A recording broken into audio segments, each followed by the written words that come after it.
कक्षा 10 के MP board के देखिए सभी विद्यार्थी ध्यान दें। आज के इस वीडियो में देखिए, आज के इस वीडियो के अंतर्गत मैं आपको समझ विज्ञान एक महत्वपूर्ण पेपर बताने जा रही हूँ। वास्तव में यदि आप 75 में से 75 नंबर लाना चाहते हैं तो इस पेपर को आप कंप्लीट करें। तो चलिए बिना टाइम गवाए वीडियो को स्टार्ट करते हैं। तो देखिए यहाँ पे कि 1890 के दशक में रेडर पेस्ट नामक बीमारी किस देश में फैली? अफ्रीका में। गांधी जी ने साबरमती आश्रम की स्थापना कब की? 1916 में। सरकार का कौन सा रूप बेहतर है? लोकतंत्र। भूटान आंदोलन को किसने चलाया? विनोबा भावे ने। 2019 में महिला सांसदों की संख्या कितनी फीसदी थी? 14.36%। संयुक्त राष्ट्र द्वारा मानव विकास सूचकांक किस वर्ष में प्रकाशित किया गया? 1995 में। ठीक, यहाँ से आप अच्छे से स्क्रीनशॉट ले और इन प्रश्नों को कंप्लीट करें। जल्दी से आप कंप्लीट कर लेना। वास्तव में 75 नंबर लाना चाहते हैं तो ठीक। चलिए, रिक्त स्थानों की पूर्ति कीजिए। असहयोग खिलाफत आंदोलन जनवरी 1921 में हुआ। बेल्जियम में सामुदायिक सरकार का चुनाव भाषा के आधार पर किया जाता है। औसत आय को रेडिडेस भी कहा जाता है। प्रति व्यक्ति आय भारत में औसतन एक स्त्री एक पुरुष की तुलना में रोजाना 1 घंटा ज़्यादा काम करती है।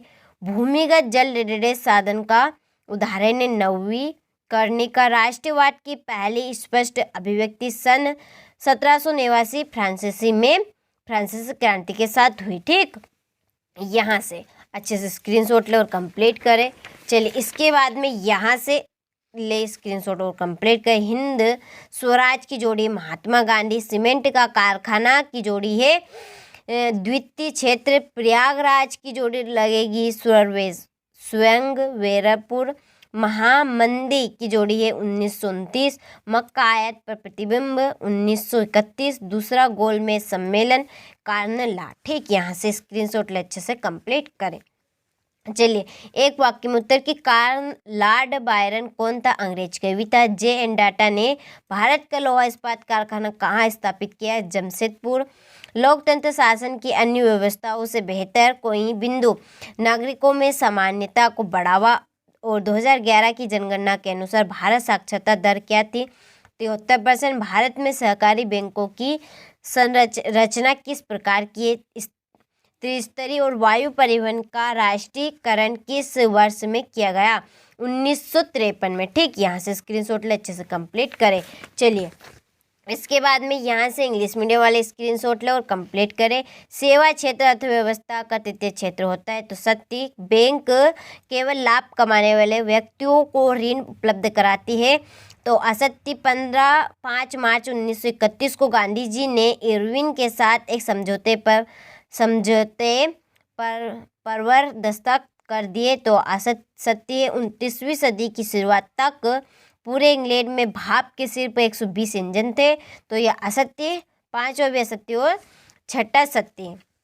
यहाँ से आप अच्छे से स्क्रीनशॉट ले और इन प्रश्नों को कंप्लीट करें। चलिए इसके बाद में अगला प्रश्न, भूमि निम्नीकरण क्या है? प्रारंभिक जीविका निर्वाह कृषि क्या है? सार्वजनिक एवं निजी क्षेत्र के उद्योगों में अंतर स्पष्ट कीजिए। सड़क परिवहन की विशेषता क्या है? भारत में पर्यटन उद्योग के लाभ लिखिए। ठीक, चलिए इसके बाद में है 1840 के दशक के बाद रोजगार की स्थिति का विश्लेषण कीजिए और मुद्रण संस्कृति के 2 परिणाम लिखिए। अल्प बेरोजगारी क्या है? कंटेनर क्या है? इसकी उपयोगिता बताइए। चलिए इसके बाद में अगला क्वेश्चन, वन और वन्य जीव संसाधनों के प्रकार व वितरण को लिखिए। एकात्मक शासन के दोष बताइए। औपचारिक क्षेत्र और अनौपचारिक क्षेत्र के ऋणों के बीच प्रमुख अंतरों का उल्लेख कीजिए। सविनय अवज्ञा आंदोलन का वर्णन कीजिए। ठीक, यहाँ से इसके बाद में अगला क्वेश्चन, भारत के मानचित्र पर निम्नलिखित को दर्शाएं। अजमेर, बालाघाट, नर्मदा, रानीगंज और सोनीपत। ठीक, यहाँ से अच्छे से इन प्रश्नों को कंप्लीट करें। 100% इसी पेपर में से आएंगे, तो आप कंप्लीट करके एक बार जरूर जाइएगा।